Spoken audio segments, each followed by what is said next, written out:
Mesdames, Messieurs, j'ai souhaité profiter de cette période de vacances pour vous donner quelques dates qui nous permettront, au cours des prochaines semaines, de nous revoir et d'échanger sur des sujets importants. Je pense d'abord au jeudi 14 novembre, entre 18h30 et 20h30, où nous nous réunirons, habitants et élus, du quartier Notre-Dame-des-Champs. Le quartier Notre-Dame-des-Champs, c'est 60% de la population du 6e.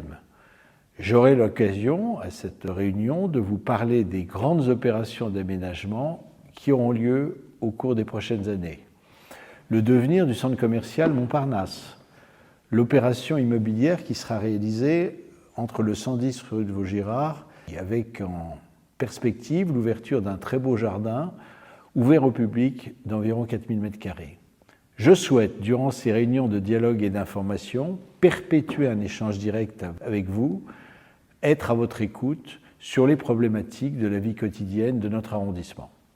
Le second rendez-vous, ce sera le jeudi 21 novembre avec un SICA ouvert au public. Le SICA, c'est ce sigle qui désigne la réunion du conseil d'arrondissement et des associations auquel assistent en outre les membres de nos 6 conseils de quartier.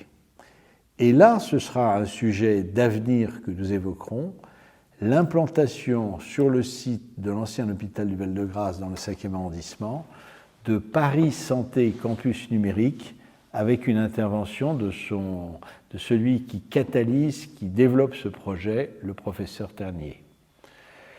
Le dernier rendez-vous auquel je vous convierai, c'est le mercredi 27 novembre et je souhaite que vous soyez nombreuses et nombreux à assister à cette réunion.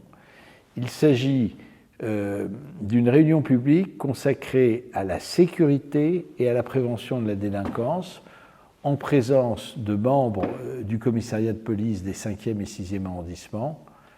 Comme vous le savez, la sécurité est l'affaire de tous, y compris dans notre arrondissement, autour de la prévention des cambriolages, chez les particuliers ou dans les commerces, de la sécurité sur l'espace public également. Nous parlerons aussi de toutes les arnaques perpétrées actuellement qui consistent, en vous appelant au téléphone, à vous faire donner votre code bancaire en se faisant passer éventuellement soit pour un membre de votre famille, soit pour votre conseiller bancaire. J'en profite pour vous dire en conclusion que nous veillons particulièrement avec la police municipale à la sécurisation de l'espace public du 6e arrondissement. Pour mettre un terme à tout ce que nous voyons, beaucoup trop souvent, malpropreté, abandon de l'espace public, mais également conflit entre les différents usagers de la voie publique. Je pense notamment aux piétons, dont certains ont quelquefois très peur en découvrant l'anarchie qui règne sur la voie publique parisienne, mais également aux cyclistes. Et puis, il y a quelques jours, vous le savez, car les médias en ont beaucoup parlé, nous avons vu, rive droite, un chauffard écraser directement un cycliste avec lequel il avait échangé de façon désagréable quelques instants avant. Chacun d'entre nous, qu'il soit piéton, automobiliste ou cycliste, doit être bien conscient de ses responsabilités, de ses droits, mais aussi de ses devoirs à l'égard des autres. Nous ne voulons plus voir revenir de telles situations. À bientôt et à très vite.